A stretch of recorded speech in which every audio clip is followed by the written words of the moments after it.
Creo que perdimos a la maestra Nadia. No la veo conectada. Es que puso su foto.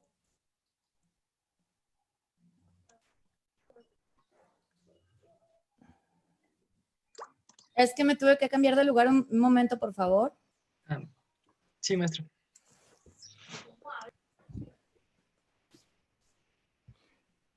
Respetaremos tu privacidad, Nadia.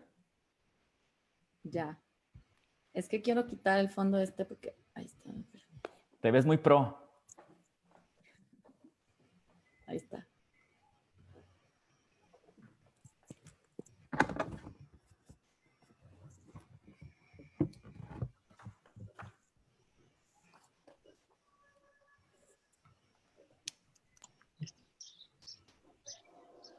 Estamos al aire. En 2 minutos entramos.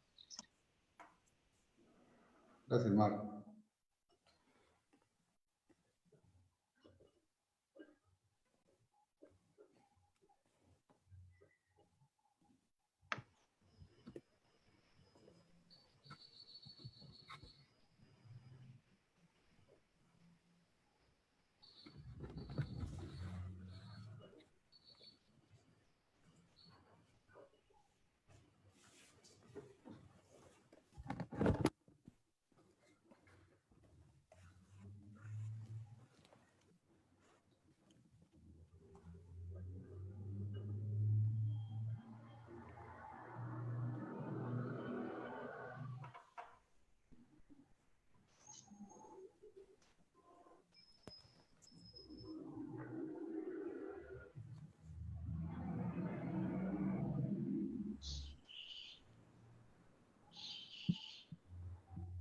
Adelante, doctor Enrique.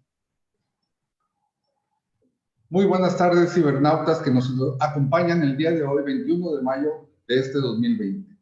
La Universidad de Guadalajara, a través de la Defensoría de los Derechos Universitarios, les transfiere un afectuoso recibimiento en este cuarto webinar. El de la voz, Enrique Arámbula Maravilla, tercer visitador de esta Defensoría, los voy a acompañar durante esta sesión para escuchar a nuestros invitados que abordarán el tema de lo presencial a lo virtual, los retos de la educación en línea.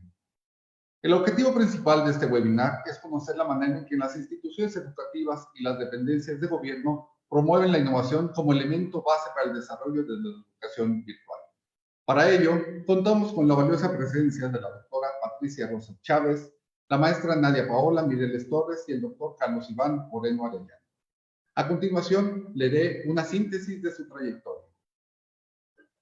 La doctora Patricia Rosa Chávez es maestra por el Instituto Tecnológico Autónomo de México y doctora por la Universidad de Guadalajara, profesora de tiempo completo de esta casa de estudio y candidata al Sistema Nacional de Investigadores. Es integrante del Cuerpo Académico Innovación Educativa y Nuevas Literacidades.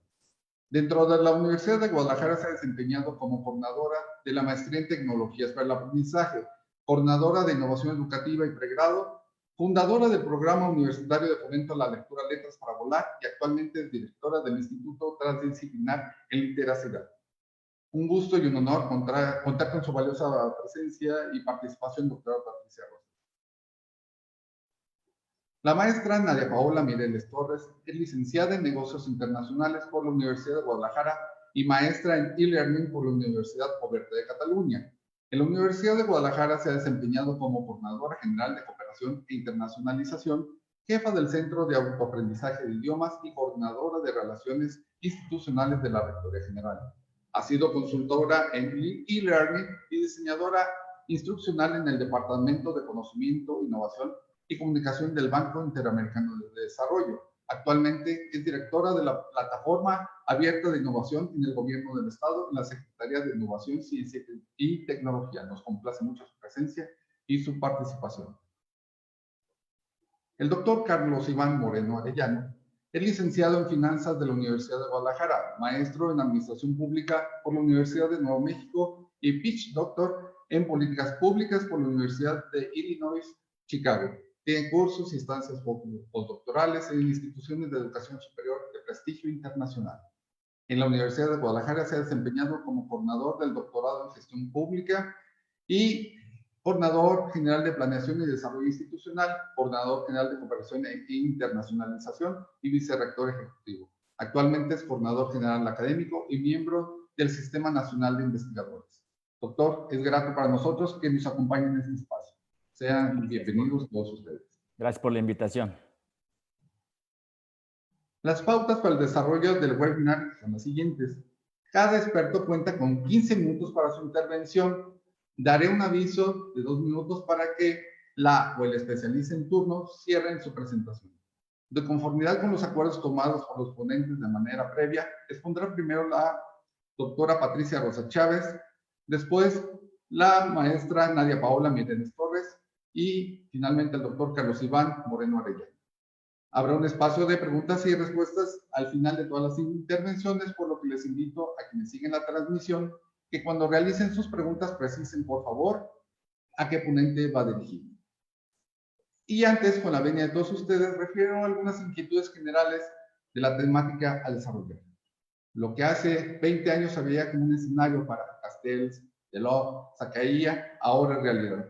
La reciente pandemia ha puesto a punto la utilización de los recursos didácticos y escuelas de pensamiento, así como los recursos tecnológicos de la llamada sociedad del conocimiento a través de las conocidas TICs, y que ahora autores como González Solís y otros denominan TICE, Tecnologías de la Información y Comunicación Electrónicas. Ello para actualizar los paradigmas educativos, profesionales y culturales que en una teoría del todo respondan a las necesidades sociales, económicas, laborales y de salubridad, sin soslayar el desarrollo de las ciencias, las artes y la filosofía. En este orden de ideas y bajo el esquema del paradigma democrático educativo, nos interesa que tales herramientas, recursos y metodologías, así como las teorías de vanguardia, estén accesibles a estudiantes, personal académico, comunidad educativa y sociedad en general. Para ello es interesante conocer los esfuerzos de las instituciones educativas y de las diferentes instancias de gobierno, razón por la que cedemos el uso de la voz a la doctora Patricia Rosa Chávez. Por favor. Muchas gracias, doctor Enrique. Un agradecimiento y felicitación a la Defensoría de Derechos Universitarios por organizar este webinar, muy oportuno. Bueno, yo voy a compartir mi pantalla para platicar un poco acerca de esta situación que nos aqueja realmente y nos ocupa. Son los retos que tenemos de cara a la nueva situación mundial, de cara a una nueva normalidad a la que nos tenemos que ir adaptando. Y yo propongo hacer esta reflexión en 4 dimensiones. Una dimensión de orden macro, que corresponde a un contexto de orden político, social, económico. Una de orden meso, que corresponde a la reacción que han tenido las instituciones de educación superior y el tipo de modelos con que han venido trabajando. Una dimensión deontológica y teleológica con relación a los fines, valores y medios que utiliza la educación, para cerrar con una dimensión micro centrada en la pedagogía. Bueno, lo primero es que no son buenas noticias para el mundo. Tenemos una contracción económica a nivel mundial. El crecimiento no solamente bajó en la proyección que originalmente se tenía prevista desde diciembre del año pasado, sino que se ha incrementado esa pérdida debido a la pandemia. En el caso de América Latina, el crecimiento será de menos 1.8%, y en el caso particular de México ha habido proyecciones incluso catastróficas, ¿no? Hay unas que hablan incluso de menos 6 puntos porcentuales.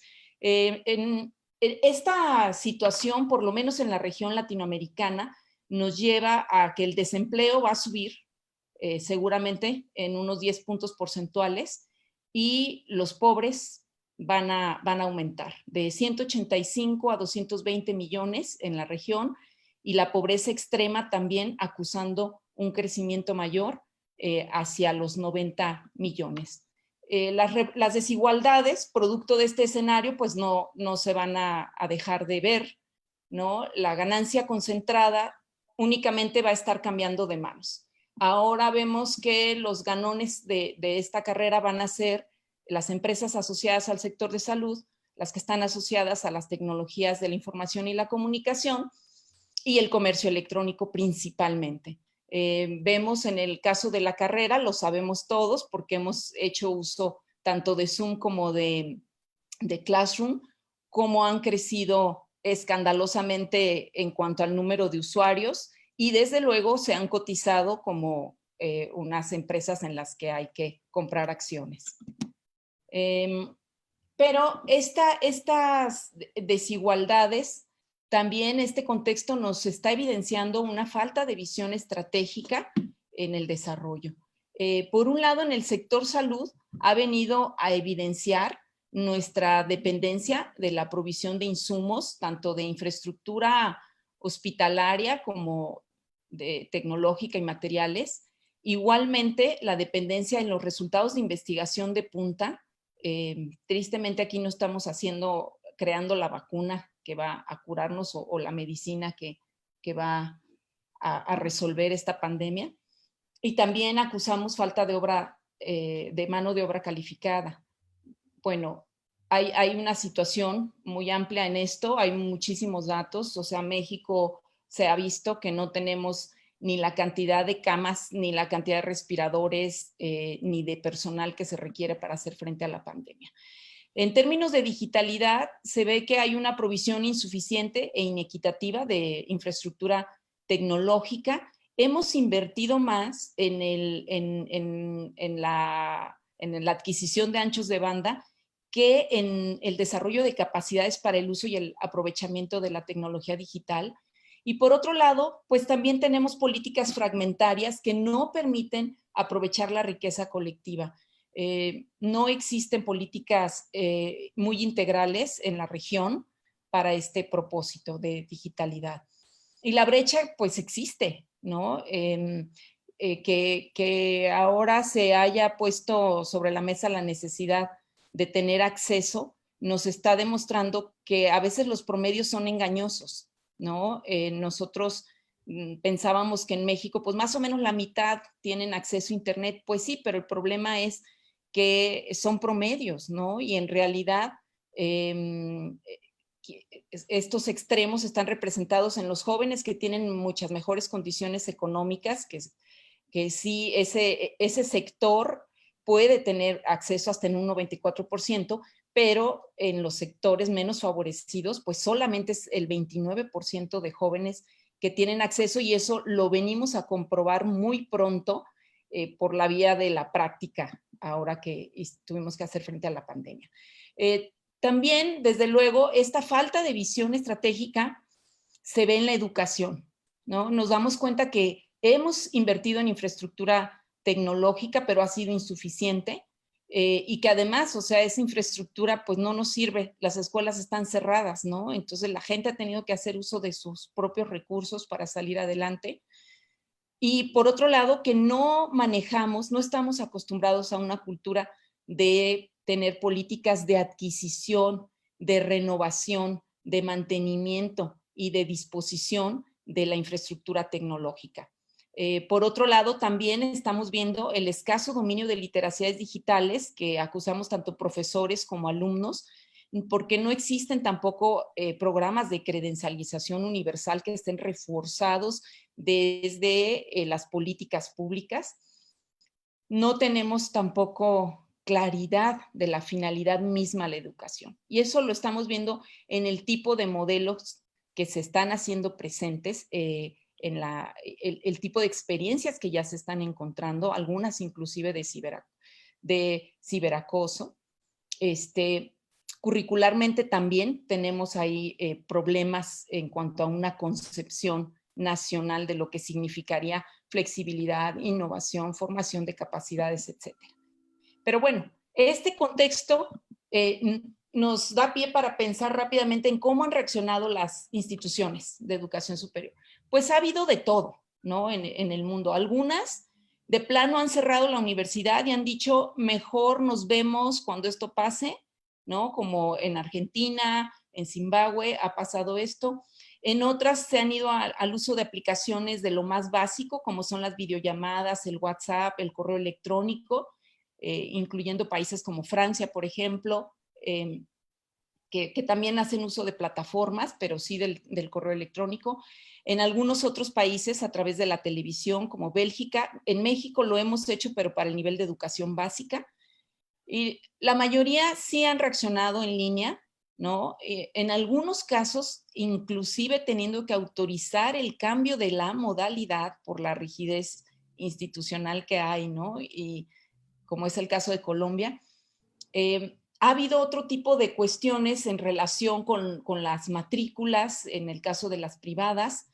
En el caso de los estudiantes internacionales, sí se han ofrecido algunas ayudas en países como Canadá, Nueva Zelanda, con Alemania. En algunos otros casos se han dado ayudas directas para los estudiantes que trabajan, como Australia. Ha habido apoyo tecnológico. Este caso me parece muy bonito porque es para los alumnos que no tienen internet y pues les han intentado proveer teléfonos móviles, tabletas, en el caso de Lituania.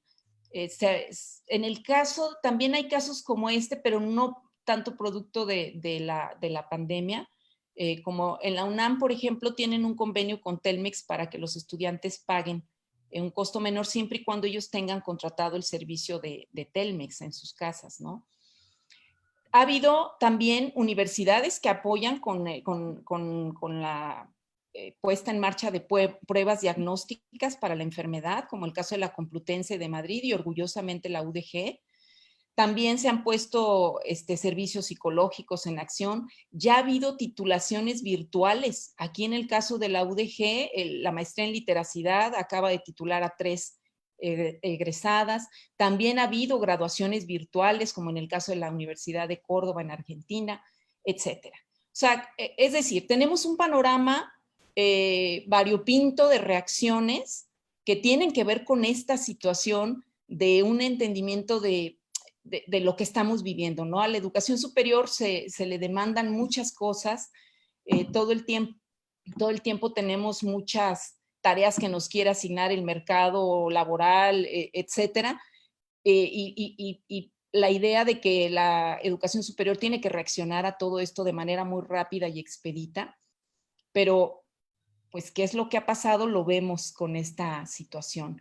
Estamos viendo que en cuanto a los modelos educativos, pues hay una obsolescencia del sistema escolarizante, ¿no? Porque tenemos una rigidez que por un lado no está acostumbrada a reconocer experiencias de aprendizaje, todo el tiempo queremos que sea el contenido el que reina y además en las aulas, ¿no? Este es el espacio que hemos privilegiado. Poco caso hacemos de las necesidades que tienen nuestros estudiantes y les damos muy poquitos grados de libertad para que trabajen en temáticas que son de su incumbencia y de su interés particular, ya sea por experiencia de vida, ya sea por experiencia laboral o por la razón, por mera curiosidad, ¿no? Pero poco estamos dando pie a esas cuestiones. Y por otro lado, la organización académica vemos que es muy fragmentaria, ¿no? Aquí, por citar un ejemplo, vemos que entre los países de la OCDE está el dato de que las prácticas escolares más comunes que tienen la intención para mejorar el aprendizaje a través del uso de dispositivos digitales fueron, una, tener discusiones regulares entre los directores de las escuelas y los maestros sobre el uso de estos dispositivos, y otra, tener un programa específico para preparar a los estudiantes para un comportamiento responsable en Internet. Pero la cuestión, por el contrario, es que las prácticas que menos se dieron son tener un programa para promover la colaboración entre los profesores para el uso de dispositivos generales y tener un horario programado para que los maestros se reúnan para poder compartir, evaluar, desarrollar materiales de instrucción, etcétera. Y también para tener una declaración escrita específicamente sobre el uso de estos dispositivos digitales con fines pedagógicos. Esto me parece muy relevante porque estamos con una tensión entre los roles nuevos que se demandan para los estudiantes en esta época y los roles que se demandan del profesor. Y todo el tiempo hablamos de que tiene que haber trabajo colaborativo, le exigimos al estudiante que lo haga, sin embargo, los profesores poco trabajamos en ello, ¿no? Y las instituciones poco estamos reaccionando a esto, además de poner un conjunto de políticas institucionales muy claras que abonen a la digitalidad, no solamente en términos de provisión de infraestructura. La UDG tuvo un caso notable hace varios años, ¿no? Porque cuando teníamos el CENCAR, los profesores recibíamos el servicio de Internet, ya que la universidad era provisora de este. Y yo creo que esa es una cosa que le hizo mucho bien a los profesores y a la institución en su momento, ¿no? Ha habido otro tipo de políticas que se han ido dando, pero desgraciadamente fragmentarias y no nos hemos concentrado. O sea, nos dimos cuenta simplemente que ni siquiera en los centros en los que decimos que la educación es mixta o que ya debe estar en línea, está disponible como tal, ¿no? Entonces, bueno, pero aquí el asunto que me mueve más es la parte deontológica. Sí, y con esto ya voy a cerrar.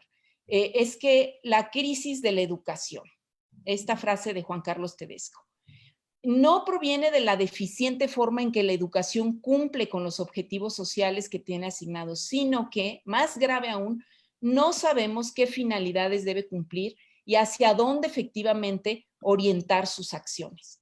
Este es el punto en el que me gustaría centrar la reflexión y la discusión. ¿Qué queremos como universidad? ¿Hacia dónde vamos como universidad? Porque si no tenemos claro eso, bueno, pues estamos dando tumbos, ¿no? Innovar, ¿para qué? Esa sería la otra cuestión.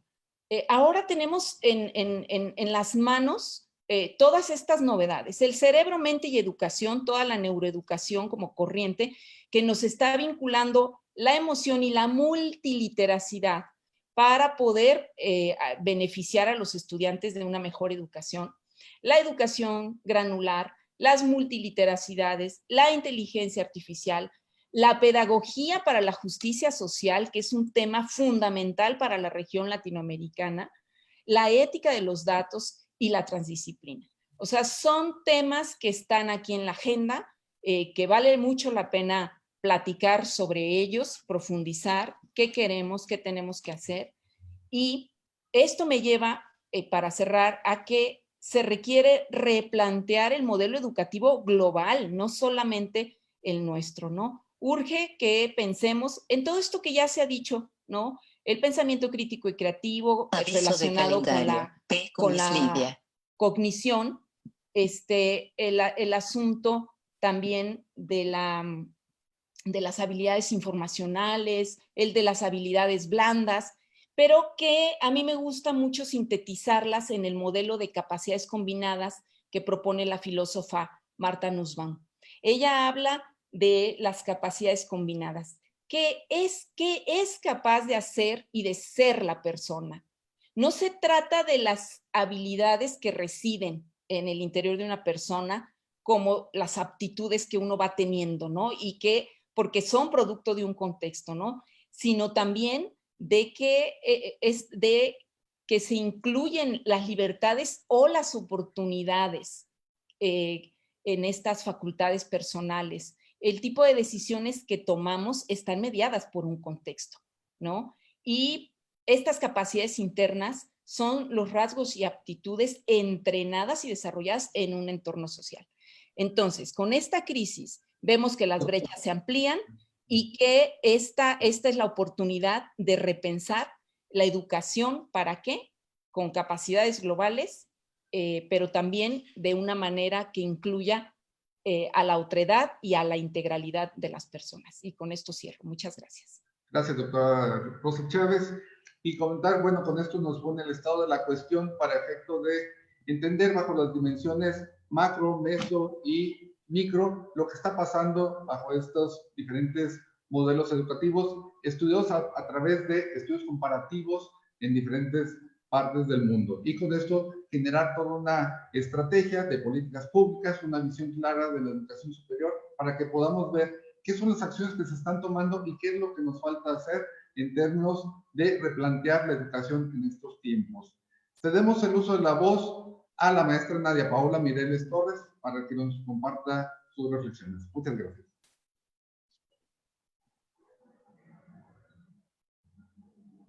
Muchas gracias, Enrique.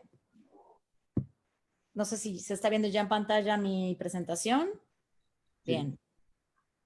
Muy bien. Bueno, aprovechando entonces la excelente introducción de la doctora Patti, pues me conduzco a dar algunos otros datos y algunas, un poco complementar lo que ella ya nos ha dicho, de lo cual pues estoy bastante de acuerdo. En el contexto, bueno, ya nos dio mucha información y nada más poniendo en antecedente o en contexto cuánto es el impacto de lo que estamos hablando de personas, ¿no? En el mundo estamos hablando de más de 1.500 millones de estudiantes y más de 20,000 universidades que, bueno, en este momento, ahora ya hay una variación del porcentaje, pero se llegó en el mundo a un 72%, aunque la UNESCO maneja incluso números como el 90% de suspensión de clases en todo el mundo, lo cual llevó a un aumento significativo del uso de la educación a distancia.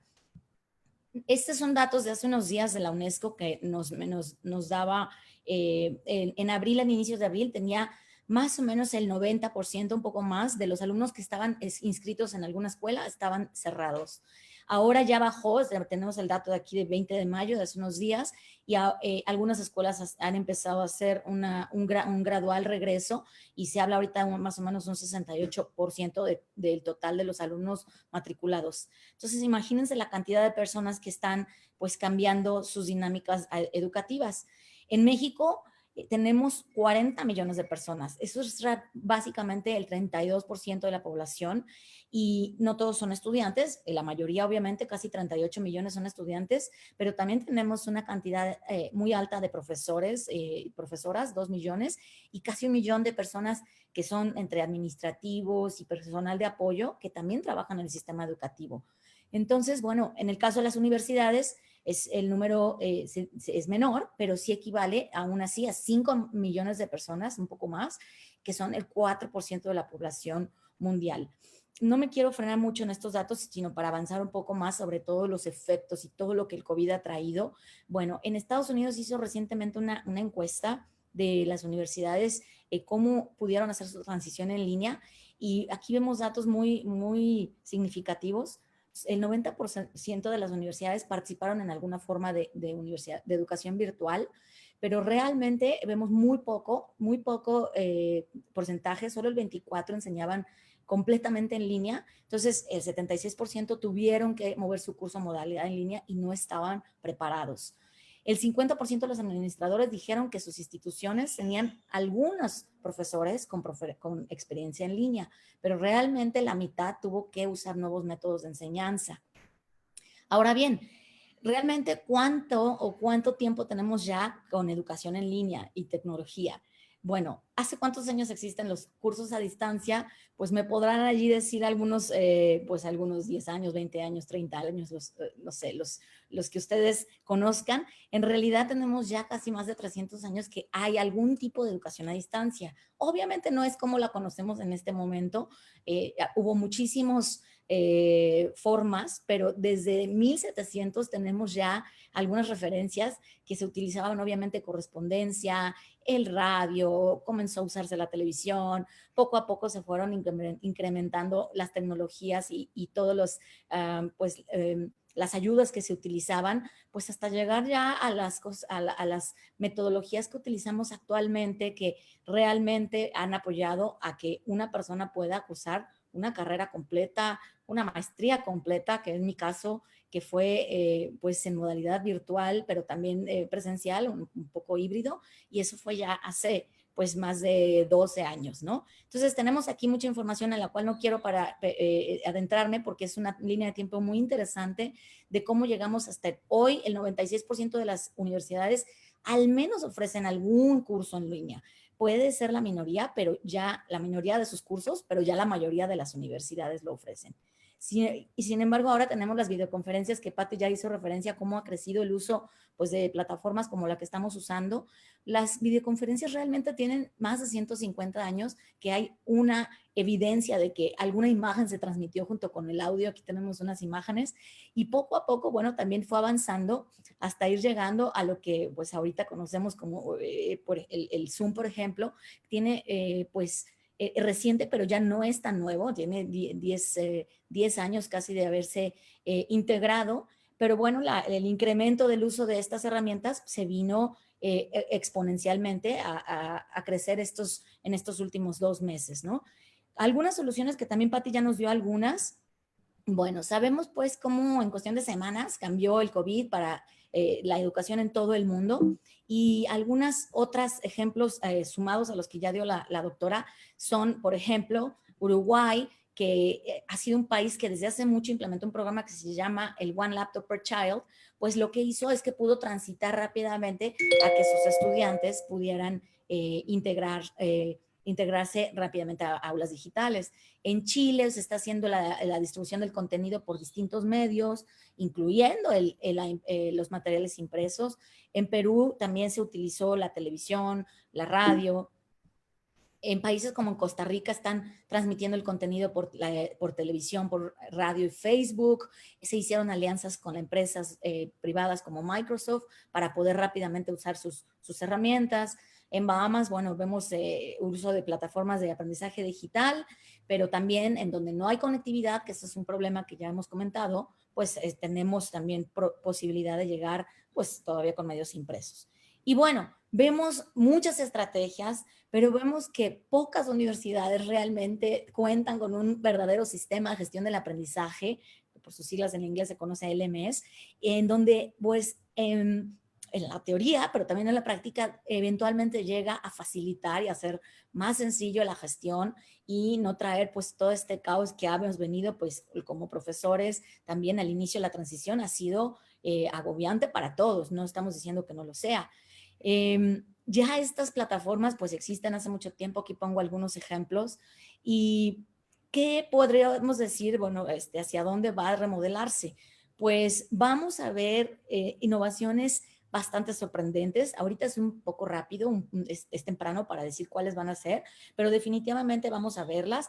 Vamos a tener más asociaciones público-privadas. Ya están sucediendo también. Las empresas y las escuelas y las universidades públicas y privadas se están colaborando, se están acercando para ver cómo resuelven de forma más rápida todo el tema. Y bueno, obviamente la brecha digital se va a ampliar también, ya lo mencionó la doctora Patti, pero tenemos que trabajar en torno a ello, ¿no? Ya, como mencioné, las empresas están trabajando en la cuestión de tecnología educativa y se están acercando. Una estrategia ha sido liberar y dejar de manera abierta y gratuita sus herramientas para que se puedan utilizar y se puedan conocer, porque también es una realidad que no se conocían todas y que muy pocos profesores estaban acercándose, y esto ha ayudado a que lo tengan más cerca. Aquí pongo un ejemplo de muchísimas de ellas que seguramente conocerán a más de alguna de estas herramientas. Entonces, hemos visto cómo se ha abierto y las empresas van a seguir acercándose a ellas. Sin embargo, quiero remarcar que nuevamente esto no es algo no es algo nuevo, es algo que ya existe hace 20 años, que hay apertura de muchísimos de los cursos, de estas estrategias que ven aquí como edX, Coursera, Khan Academy, que seguramente ya las conocen. Una más reciente es Amazon, que tal vez este logotipo no les suene como el de Amazon, pero Amazon Web Services Educate ha liberado tantos cursos. Entonces, realmente el acceso a los cursos en línea pues es cada vez o es ya una realidad. Lo que necesitamos pues es acercarnos cada vez más o que los utilicemos, ¿no? Estos nada más unos números del 2019, ¿cuántos estudiantes pudieron acceder a un curso masivo abierto o MOOC? Bueno, fueron más de 110 millones de estudiantes y 900 universidades que las dejaron allí. Ahora, ¿qué hicimos en la plataforma abierta de innovación? Bueno, al tener la contingencia, pues rápidamente liberamos una estrategia que se llamó Aprendo en Casa para poder apoyar. Recordemos que, bueno, la educación en Jalisco, tenemos, si bien la Universidad de Guadalajara, pero tenemos también un grupo importante de universidades que alcanzan a un grupo alto de estudiantes, y estas universidades, pues lo que hicimos fue darles un apoyo que se dividió en básicamente 3 grandes áreas, que fue habilitarles la posibilidad de que utilizaran aulas virtuales o videoconferencias a través de herramientas como Zoom, ayudarles a la posibilidad de guiar en línea, adaptar su curso en línea, y también en un solo lugar tener un grupo de tecnologías para que los profesores y los estudiantes pudieran acceder a ellas y conocerlas y poderlas integrar. Entonces eso nos ha llevado a generar programas de forma muy rápida que hemos ya podido llegar a un grupo importante de personas en muy poco tiempo, y yo creo que eso es algo que se puede ahorita conversar un poco más, cómo a través de las tecnologías podemos realmente acercar conocimientos a un grupo importante de personas que en el modelo tradicional pues sabemos que pues no sería posible, ¿no? Eso ya lo mencionó también la doctora Patti, de cómo estamos como universidades, tal vez pues hemos estado pues cerrados al contenido que tenemos dentro de la currícula, pero ahora necesitamos abrirnos a todos los conocimientos que hay en otros lados y que se están generando desde el ámbito también empresarial, ¿no? Entonces, en lo académico, bueno, pudimos llegar rápidamente a más de 14,000 usuarios, se generaron reuniones de trabajo, capacitaciones, clases virtuales y cursos, y en este momento hemos podido pues acercarnos a un sinnúmero a un número importante de instituciones y también de empresas que les hemos apoyado, que de otra manera sin la tecnología no habría sido posible.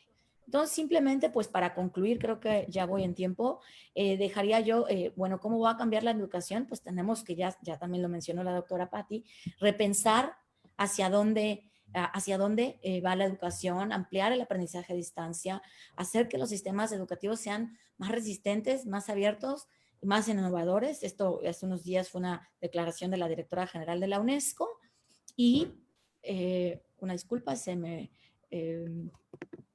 ahí continuamos. Y hacia dónde también tenemos que, bueno, los retos del sistema educativo, más capacitación docente, adaptación de los materiales. Obviamente necesitamos más capacidad de los servidores para poder atender a mucho más usuarios, crecer la capacidad de acceso a Internet, y un plan, ¿no?, de mantenernos en contacto, ya que muchos estudiantes y profesores no tenían este contacto. Y bueno, yo cerraría aquí mencionando, bueno, el reto de incrementar las tecnologías. Sabemos que pues el uso de las tecnologías sigue siendo un reto, y esto no es algo que diga yo, es un reto que lo dicen los estudios. Hay que usar, hay que saber cómo pues utilizar estas tecnologías para poderlas aprovechar, y eso va a seguir siendo un reto para todos, tanto profesores como administradores. Y bueno, en la nueva normalidad que nos va a dejar, pues yo creo que tenemos que replantear el mundo presencial y el mundo digital. Vamos a tener definitivamente más uso de tecnología para todos: empresas, educación, las relaciones internacionales, los gobiernos, las escuelas, los hogares, todos tendrán un mayor uso de tecnología, y el desafío es llegar a un mundo híbrido y obviamente reducir el impacto negativo de la pandemia, pero también encontrar un balance positivo hacia esta vida híbrida. Cerraría yo con esta pregunta de cómo esta pandemia, bueno, puede esta pandemia ser un catalizador para crear un nuevo método y más efectivo para educar a los estudiantes. Lo dejo en el aire. Muchas gracias. Muchas gracias, maestra Nadia Mireles.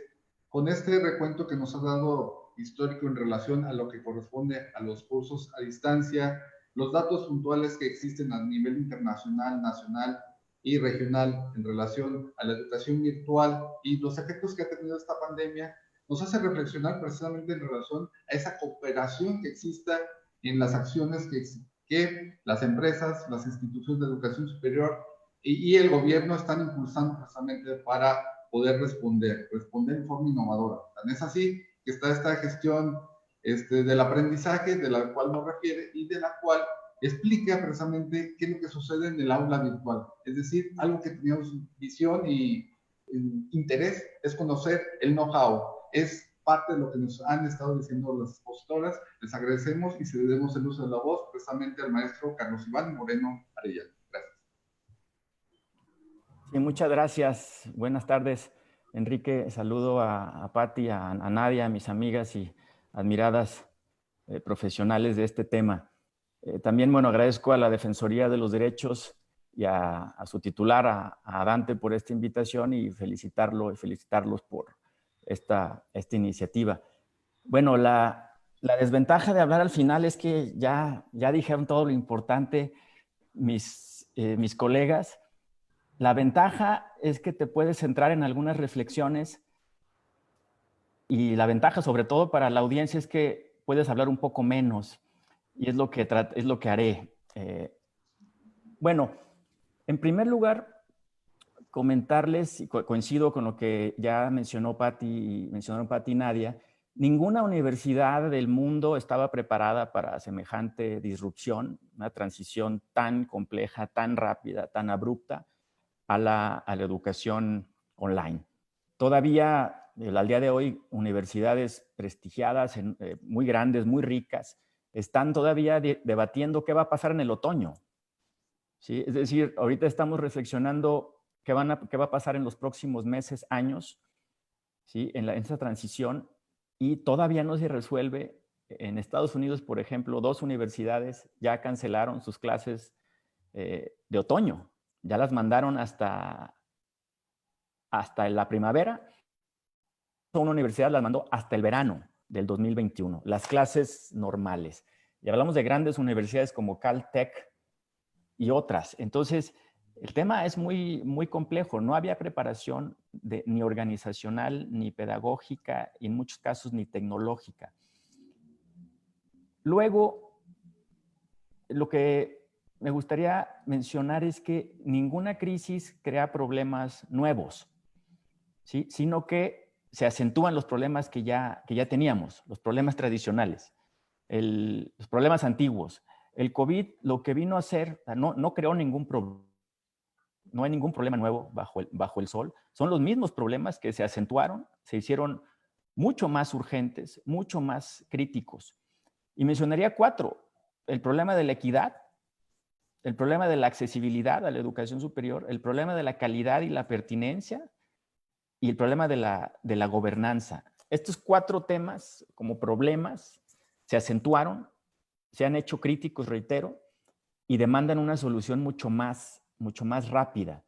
Y, por ejemplo, en el tema de la gobernanza, está en cuestionamiento a nivel mundial el modelo global o el modelo completo de la educación superior y sus costos y su esquema de organización y de financiamiento. En el subsistema privado, si me valen la expresión financiera, explotó la burbuja. Esa burbuja ficticia de una educación superior privada en muchos países, sobre todo Reino Unido y Estados Unidos, extraordinariamente, ridículamente cara. ¿Sí? La educación superior ya lo sabemos, es una educación cara, porque implica laboratorios, implica preparación, implica investigadores, instalaciones, etcétera, etcétera. Pero esa burbuja de crecimiento de matrículas en países como Estados Unidos e Inglaterra, Estados Unidos, por ejemplo, la matrícula creció 3 veces más que la inflación del país en los últimos 10 años. Entonces, esa burbuja de costos explotó con el COVID, porque los estudiantes están reclamando, y sus familias con toda razón, que les devuelvan su dinero, porque ellos no pagaron una educación en línea, con todo lo que eso implica. Entonces, imagínense un estudiante que tiene un promedio de deuda de entre 50,000 y 100,000 dólares que pidió prestado al banco para exorbitantes colegiaturas y que está ahora obligado a tomar clases en línea. con todo lo que esto implica, sin estar preparadas las universidades para ello. Entonces, hay todo un movimiento, principalmente en estos dos países, por el costo de sus colegiaturas, de no quiero que me hagas un descuento, quiero que me devuelvas mi dinero. Entonces, hay una crisis muy fuerte que todavía estamos viendo apenas la punta del iceberg. Incluso en Reino Unido y Estados Unidos se habla, digo, si en el 2009 los titulares de la prensa eran vamos a rescatar a Lehman Brothers, a Merrill Lynch, ahora se habla del rescate financiero a las universidades privadas por esa insolvencia. ¿Qué implicaciones tiene esto para las universidades públicas y para nuestro país en concreto? Uno, bueno, sí se anticipa una disminución en la matrícula de las universidades privadas, sobre todo en las de costos más elevados y las de costo medio. Muchos de esos estudiantes que por distintas razones sus familias ya no van a poder pagar una colegiatura, van a buscar ingresar al sistema público, y el sistema público no va a tener las condiciones necesariamente porque también los presupuestos y los recursos fiscales van a la baja por el estancamiento económico. Entonces, la situación que tenemos en las universidades públicas, concretamente en la Universidad de Guadalajara, es vamos a ver una presión por aumento en la matrícula, con menos recursos y con incertidumbre de cómo va a ser la nueva normalidad o cómo vamos a retornar a clases en otoño, en septiembre, en nuestro caso, al igual que el resto del mundo.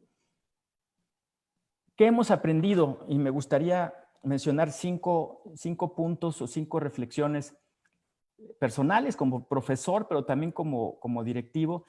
¿Qué hemos aprendido hasta el momento en la Universidad de Guadalajara? ¿Sí? Sobre esta transición tan abrupta.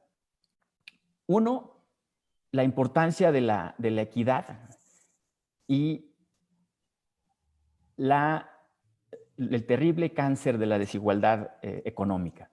El campus físico, el campus presencial, nos damos cuenta que era un igualador social o un matizador de inequidades. Es decir, hasta cierto punto llegan los estudiantes de distintos niveles socioeconómicos, socioculturales, y en el campus físico, en los jardines, en las aulas, en los laboratorios, medianamente podían igualarse o matizarse las inequidades, las desigualdades. Eso con la transición online se vuelve completamente disruptivo y reflejan ya esas inequidades de manera muy cruda. Segundo punto, sobre estas reflexiones, hemos aprendido o nos hemos dado cuenta de lo fundamental de la interacción social y lo fundamental de la presencialidad. Es decir, como nunca antes estamos valorando lo que teníamos y a lo mejor no apreciábamos de manera tan completa. La interacción, el trabajo colaborativo, ya lo mencionó la doctora Patti y la propia maestra Nadia, el trabajo colaborativo, la interacción cara a cara, la colegialidad, la interacción espontánea, el debate, el diálogo. Yo lo extraño como profesor, no obstante que tratamos de adaptarnos a las tecnologías y replicarlo, pero yo extraño ese diálogo, yo extraño esa colaboración, sobre todo esa colegialidad espontánea. Entonces nos hemos dado cuenta de lo importante que es, y eso es valiosísimo, porque en la nueva normalidad tenemos que poner eso al centro y enriquecerlo en la medida de lo posible con las tecnologías, como un medio. Tercer punto que hemos aprendido es lo fundamental de las habilidades blandas. Si ya previamente diversos estudios del mundo del trabajo, del mundo de la democracia, hablaban de lo importante que es la flexibilidad, la adaptabilidad, el trabajo en equipo, el manejo del tiempo, el manejo del estrés, el pensamiento crítico y la creatividad. Ahora más que nunca estamos retados a ser flexibles, adaptables, a manejar nuestro tiempo, a manejar el estrés. Entonces, viene a reafirmar y a hacer más urgente, reitero, esta crisis, el enfoque en estas habilidades blandas en los procesos de enseñanza en línea o no en línea, ¿sí? O como se pueda, pero tenemos que reenfocar las baterías hacia ese núcleo de capacidades. El cuarto punto que nos hemos dado cuenta es que la red universitaria realmente funciona, que este esquema descentralizado que se dio a la Universidad de Guadalajara desde el 94 realmente es un modelo que permite la innovación espontánea, que permite respuestas diferenciadas, que no son una debilidad, sino una fortaleza, si sabemos de alguna manera encaminarlas.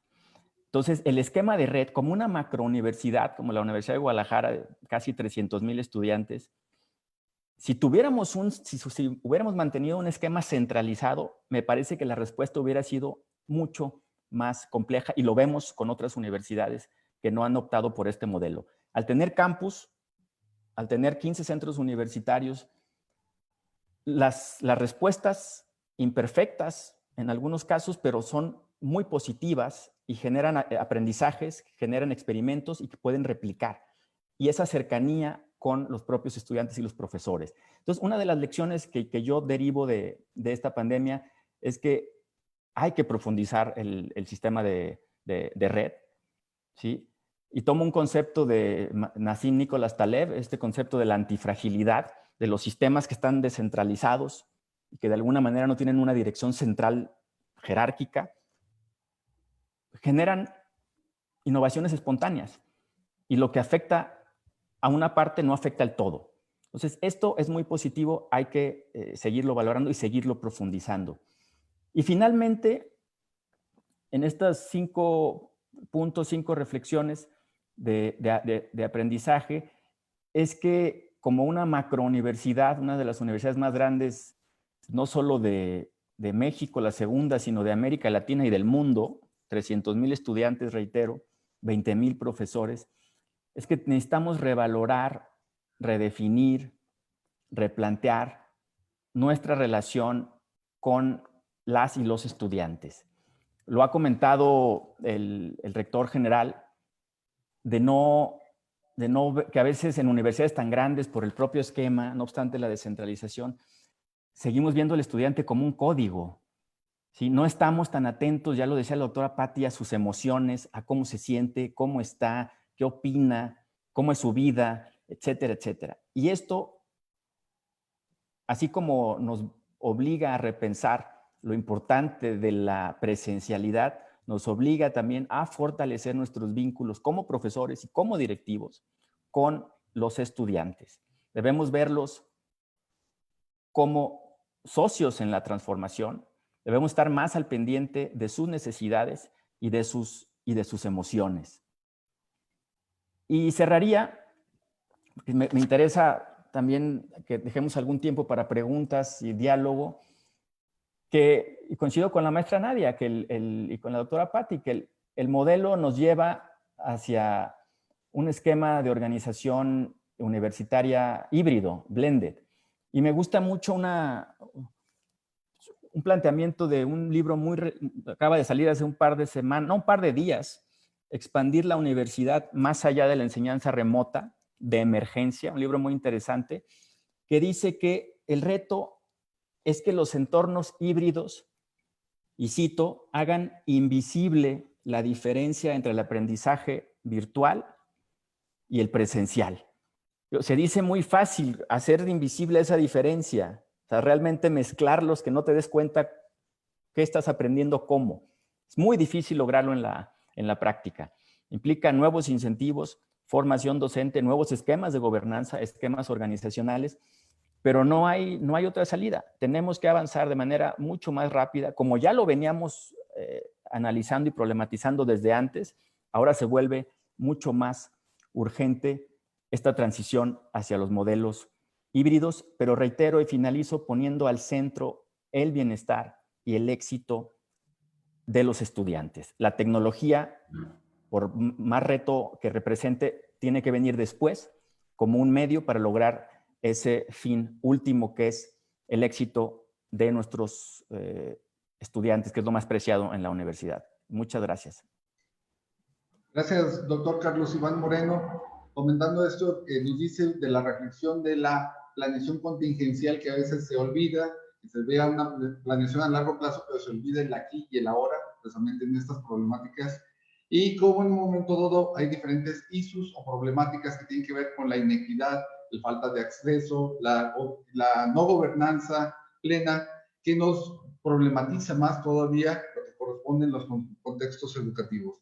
Tan es así que, bueno, hay que fomentar las habilidades blandas, buscar modelos innovadores como es la descentralización, en el caso de la Universidad de Guadalajara, compartiendo estas experiencias que nos da usted y precisamente para que estemos atentos a un nuevo perfil de los propios profesores, las nuevas habilidades de los estudiantes y a nivel institucional cómo se ha respondido a todo ello y cómo lo que falta por hacer y que se está haciendo.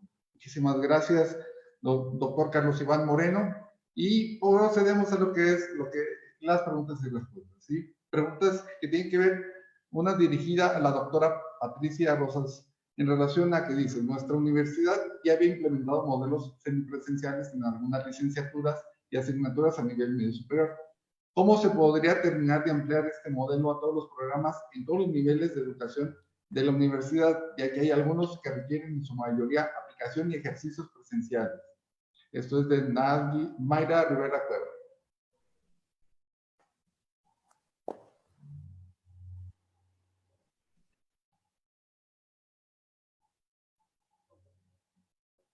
Gracias por la pregunta, Mayra. Aprovecho para saludarte.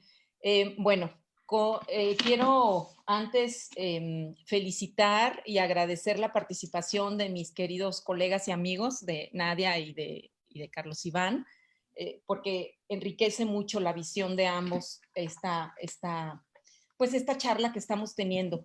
Yo quiero decir respecto de eso, para contestarle a Mayra, mira, se documentaron muy recientemente 5 modelos curriculares innovadores en la educación superior. Salió la documentación a raíz de la crisis, ¿no? Y entre ellos están, uno, el famoso modelo en línea, con las características de que es flexible, de que es escalable, de que es rentable también. 2, el modelo de clúster, que busca la relación de colaboración e innovación entre las academias, compartir los recursos, hacer redes fuertes de académicos en la creación de inteligencias colectivas. 3, el modelo experimental, que busca hacer experiencias tangibles, habilidades transferibles y un esquema de empleabilidad mejorada. 4, el modelo de artes liberales, que busca una profundidad y amplitud académica a partir de la resolución creativa de los problemas y del pensamiento crítico. Y por último, el modelo de asociación, la maestra Nadia mencionó mucho de esto, sobre los trabajadores calificados que satisface a los empleadores. Este modelo busca más, desde luego, más oportunidades de empleo y es algo que se ha estado promoviendo mucho en las políticas nacionales, como educación dual o educación cooperativa. Bueno, al respecto, yo quiero decir que no es posible hacer el mismo modelo para todos, ¿no? En una universidad macro como la nuestra, que es tan compleja. Yo soy partidaria de que a pequeños cambios, grandes transformaciones, y que tenemos que irnos de menos a más. Y esto es una provocación a mis colegas profesores a que hagamos en lo inmediato las innovaciones que sea posible en nuestros salones de clase. Yo no sabía de estos modelos, pero me doy cuenta que la innovación que introduje en uno de mis cursos para este semestre fue precisamente el tercero, el del modelo experimental. Entonces, como yo doy una clase de diseño instruccional en la maestría en tecnologías para el aprendizaje y ellos diseñan cursos, pues dije, ¿por qué lo tienen que hacer en el aire o inventando para una realidad hipotética? Entonces decidí sacar a mis estudiantes del aula y llevarlos a que diseñen cursos para el CEMS, para los niños de Jalisco, etcétera. Es mucho trabajo, sí, porque todas las innovaciones son así, ¿no? Como de prueba-error, implican mucha retroalimentación, pero estoy muy contenta sobre todo por ellos, porque es una oportunidad inclusive de trabajo para ellos. Al estar diseñando cursos para el mundo real, ya casi están teniendo un contrato para capacitar. Entonces, estos modelos que pensemos para la universidad irían tomando en cuenta, diría yo, 4 aspectos: la parte digital, la parte pedagógica, la parte del diseño instruccional, y no olvidemos, por favor, la parte humanista, la parte de inclusión, porque también con nuestro lenguaje somos agresivos. No, muchas veces no incluimos a nuestros estudiantes, no sabemos hacer facilitaciones apreciativas, integradoras, que rescaten inclusive cómo se sienten ahora con la pandemia, y que consideren los tiempos del estudiante. Acostumbramos dejarles un montón de lecturas y a ver qué hacen con esas lecturas, sin considerar siquiera cuánto tiempo les va a llevar hacer la lectura, porque ni siquiera tenemos cálculos, ¿no? Decir, un lector consolidado te lee una cuartilla en 3 minutos aproximadamente, pero si va a hacer algo con esa lectura, probablemente le lleve el doble a un lector consolidado. Entonces, tenemos que considerar eso también. Tenemos que considerar que la participación se dé de manera colectiva y construir el conocimiento de manera colectiva, porque eso también va a aliviar en alguna medida el exceso de trabajo de los profesores. Tenemos que aprender a confiar mucho más en nuestros estudiantes y en sus inteligencias y en sus capacidades, soltarlos para que ellos mismos vengan con propuestas, con desarrollos. Y de otro lado, vincularlos con otros expertos y con gente del mundo laboral, que eso es súper importante, ¿no? Yo, por ejemplo, en uno de mis equipos, hace muy poquito, creo que fue esta semana, tuvimos una reunión con gente de la DDU, porque están trabajando en un curso sobre el acoso. Entonces me interesaba que conocieran cosas así, ¿no? Y por otro lado, que las didácticas que siempre estamos insistiendo, proyectos, problemas, la indagación, la investigación-acción, sean las que se pongan en juego, además de que la evaluación se le quite la carga de calificación, que sea para retroalimentación permanente. Yo creo que estos elementos puestos en juego hacen un buen modelo conforme al contexto, conforme se necesite, no imponer uno global. Gracias, doctora. La siguiente pregunta es para la maestra Nadia Mireles, y es: ¿qué propuestas se pueden elaborar para lograr que el Internet sea un derecho humano reconocido y pueda llegar a zonas más remotas del estado de Jalisco? La pregunta la plantea José Manuel Lazo.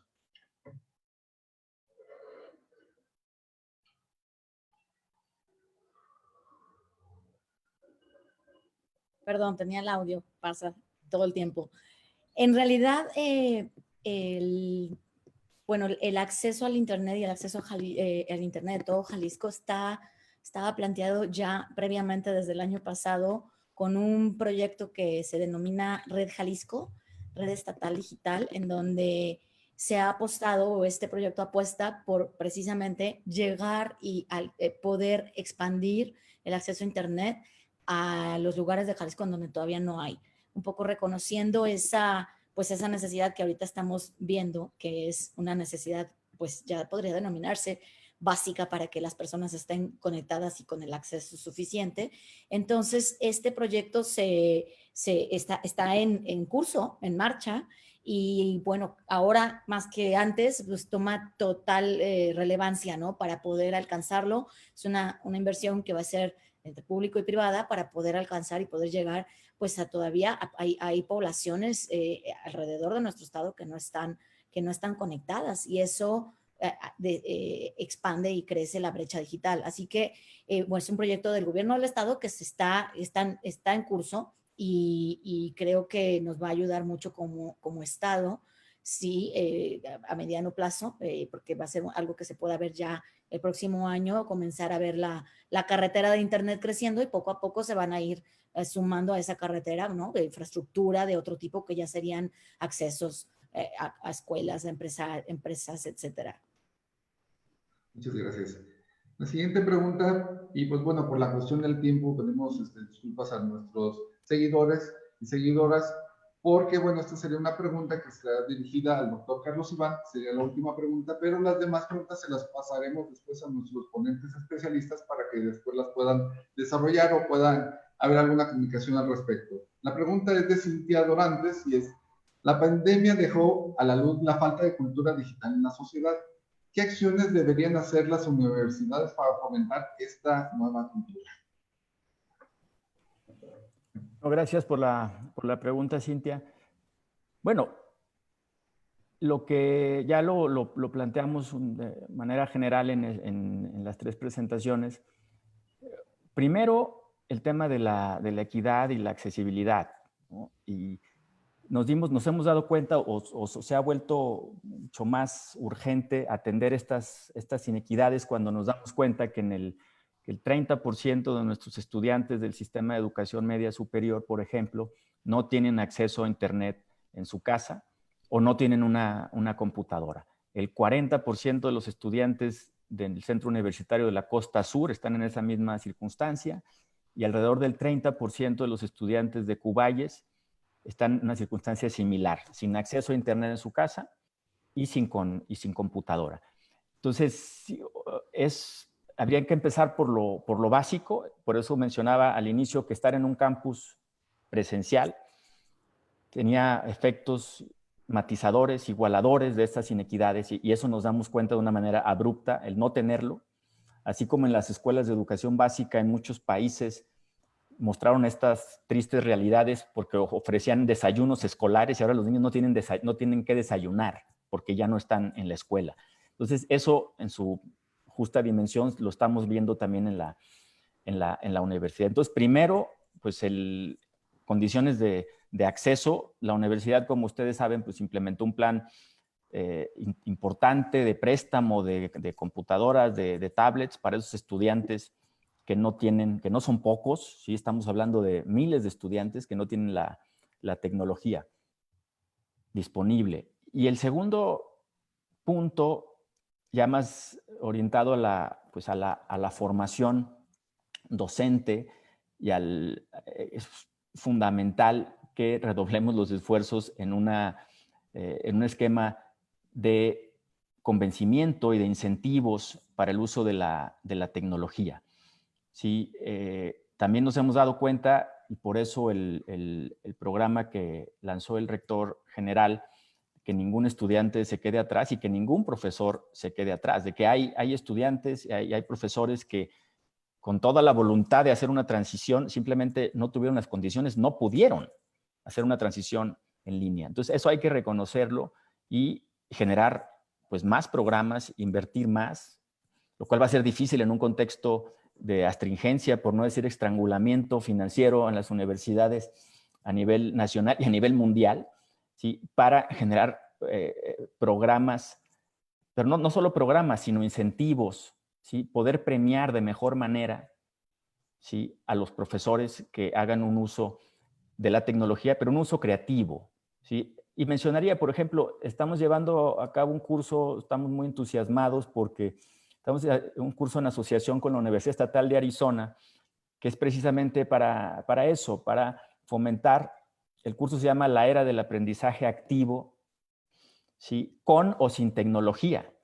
Entonces, lo más importante es primero reflexionar sobre la importancia del aprendizaje activo, el rol del profesor, ya lo decía la doctora Patti, como facilitador, el estudiante como el protagonista del proceso. Y una vez que reflexionemos sobre eso, entonces podemos determinar cuáles son las herramientas y cuáles son las tecnologías que podemos utilizar, llámese Google Classroom, llámese Zoom, Meet, etcétera, etcétera, etcétera, Webex.